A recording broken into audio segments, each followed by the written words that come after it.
جی میرے گھر والوں نے کافی سختی کی تھی میرے اوپر جب میں نے اسلام قبول کیا تھا، لیکن الحمدللہ میں تو ڈٹی رہی تھی اسلام کے اوپر کہ میں اسلام میں ہی رہوں گی۔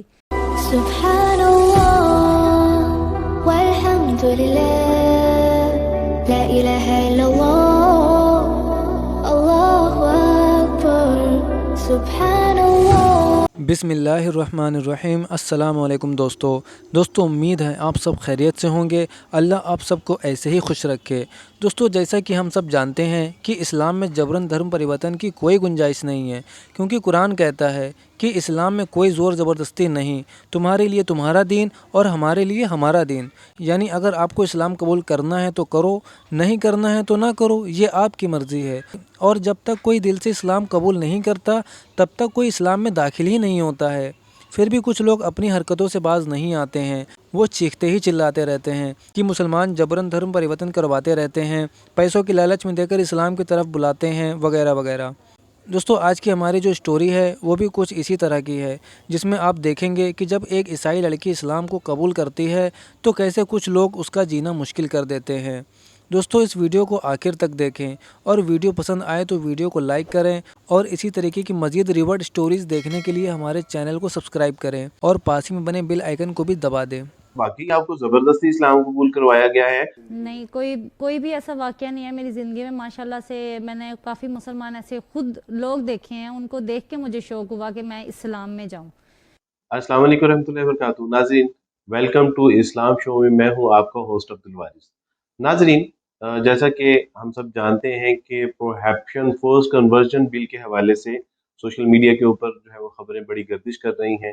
لیٹسٹ جو کچھ نیوز ہیں وہ یہ ہیں کہ اس بل کا جو مسودہ ہے اسلامی نظریاتی کونسل کے جو زیر غور تھا، انہوں نے اس کو مسترد کر دیا گیا ہے۔ یہ اقلیتی جماعتوں کی طرف سے اس پہ جو ہے وہ کچھ پروٹیسٹ بھی ریکارڈ کیا گیا ہے اسلام آباد میں۔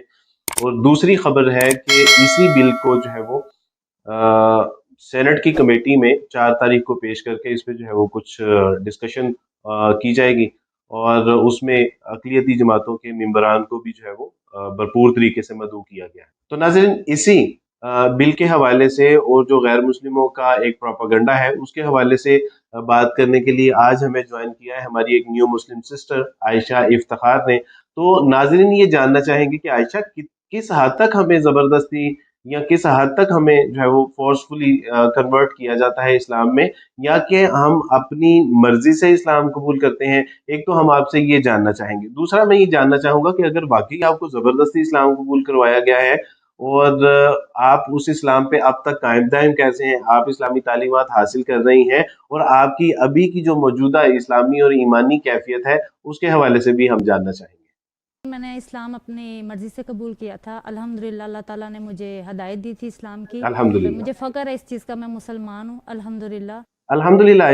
عائشہ آپ کی زندگی میں کوئی ایسا واقعہ، کوئی اس سوسائٹی میں ایسا واقعہ کہ آپ کے علم میں آیا ہو کہ کسی آپ کی ظاہر ہے آپ کی زندگی کا ایک بڑا حصہ جو ہے وہ عیسائیت میں گزرا ہے، تو کوئی ایک ایسا واقعہ کہ یہاں پہ آپ کی سوسائٹی میں آپ کے ریلیٹیوز میں کسی کو جو ہے وہ زبردستی اسلام قبول کروایا گیا ہو؟ Any one case in your life? نہیں، کوئی بھی ایسا واقعہ نہیں ہے میری زندگی میں۔ ماشاءاللہ سے میں نے کافی مسلمان ایسے خود لوگ دیکھے ہیں، ان کو دیکھ کے مجھے شوق ہوا کہ میں اسلام میں جاؤں۔ میں تو ایون شروع سے یہی کہتی تھی کہ اللہ تعالیٰ مجھے مسلمانوں کے گھر میں پیدا کرتا، میں کسی عیسائیت کے گھر میں پیدا نہ ہوتی۔ جب آپ نے اسلام قبول کیا تو گھر والوں کی طرف سے کیا رد عمل تھا؟ جی میرے گھر والوں نے کافی سختی کی تھی میرے اوپر جب میں نے اسلام قبول کیا تھا، لیکن الحمدللہ میں تو ڈٹی رہی تھی اسلام کے اوپر کہ میں اسلام میں ہی رہوں گی۔ یعنی آپ کے کہنے کا مطلب ہے کہ ہمیں اسلام قبول کرنے سے زبردستی روکا جاتا ہے جب ہم اسلام قبول کرتے ہیں، اور پروپیگنڈا یہ کیا جاتا ہے کہ ہمارے بچے بچیوں کو جو ہے وہ زبردستی اسلام قبول۔ میں نے بھی جب اسلام قبول کیا تو میرے گھر والوں کی طرف سے بھی یہی پروپیگنڈا کیا گیا تھا، خاندان کی طرف سے، کہ ہمارے بچے کو زبردست۔ میں نے کہا اس بچے کو بھی تو پوچھو، یعنی میں تب ایک جو میرے ساتھ معاملات تھے تو میں نے کہا مجھ سے تو پوچھیں، یعنی میرا موقف تو لیجیے۔ تو عائشہ یہ اگر قانون بنتا ہے کہ کوئی شخص 18 سال سے پہلے اسلام نہیں قبول کر سکتا، تو اس کا آپ کیا سمجھتی ہیں کہ اس کے کیا نقصانات ہوں؟ 18 سال کی عمر میں کوئی اسلام قبول کر رہا ہے تو یہ اللہ تعالیٰ کی طرف سے اس کے لیے ہدایت ہے، تو اس میں بالکل بھی روک ٹوک نہیں کرنی چاہیے انسان کو۔ اور یہ ہماری حکومت کو بالکل ہمارے ساتھ تعاون کرنا چاہیے کہ ہمارے دین میں لوگ آ رہے ہیں تو اس طرح تو ہمیں اپنے دین کو بڑھانا چاہیے۔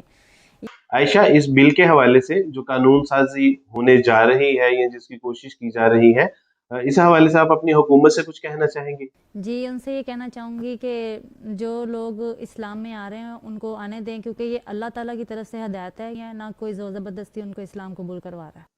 یعنی آپ یہ کہنا چاہتی ہیں کہ یہ قانون نہ صرف غیر اسلامی ہے بلکہ انسانی حقوق کے بھی خلاف ہے۔ بالکل میں یہی سمجھتی ہوں، ایسا کوئی قانون نہیں ہونا چاہیے بلکہ ایسی سخت کارروائی کرنی چاہیے کہ اس کو روکنا چاہیے۔ جی عائشہ، اللہ سبحانہ تعالیٰ آپ کی جان مال، عزت، علم، عمل میں اور ایمان میں بہت زیادہ اضافہ فرمائے اور آپ کو برکت عطا فرمائے۔ بہت شکریہ عائشہ آپ کا، جزاک اللہ۔ آپ کا بھی بہت شکریہ، اللہ تعالیٰ آپ کو جزائے خیر عطا فرمائے۔ تو جی ناظرین، یہ بات اگر کسی پرانے دیندار گھرانے سے کی جاتی یا کوئی علماء اکرام یا بڑے کو گدی نشین بات کر رہے ہوتے تو اس بات میں یعنی کسی کو شک ہو سکتا تھا کہ یہ اپنے دین کا دفاع کر رہے ہیں، دین کا پرچار کر رہے ہیں۔ لیکن ناظرین، ہم تو وہ لوگ ہیں کہ جنہوں نے عیسائیت سے، ہندو سے یا دیگر مذاہب سے ہم نے اللہ سبحانہ تعالیٰ کی توفیق سے اسلام قبول کیا، اسلام کی جو پکار پہ لبیک کہا، اور اس کے بعد ہم خود اس بات کی شہادت دے رہے ہیں، ہم خود اس بات کی گواہی دے رہے ہیں کہ الحمدللہ ہمیں زبردستی اسلام قبول نہیں کروایا جاتا، ہم اپنی آزاد مرضی سے اسلام قبول کرتے ہیں، ہم مسلمانوں کے بہترین رویوں سے اسلام قبول کرتے ہیں، ہم قرآن و سنت کی بہترین تعلیم اور اسلام کے جو عقائد و نظریات ہیں جس کی کوئی مثل نہیں ہے، ہم ان چیزوں کے پیش نظر اسلام قبول کرتے ہیں، ہمیں زبردستی کوئی اسلام نہیں قبول کرواتا۔ تو ناظرین، اسی کے ساتھ آپ عبد الوارث کو اجازت دیجیے۔ اللہ سبحانہ تعالیٰ سے دعا ہے کہ اللہ سبحانہ تعالیٰ نعمت اسلام کی ہمیں قدر کرنے کی توفیق عطا فرمائے۔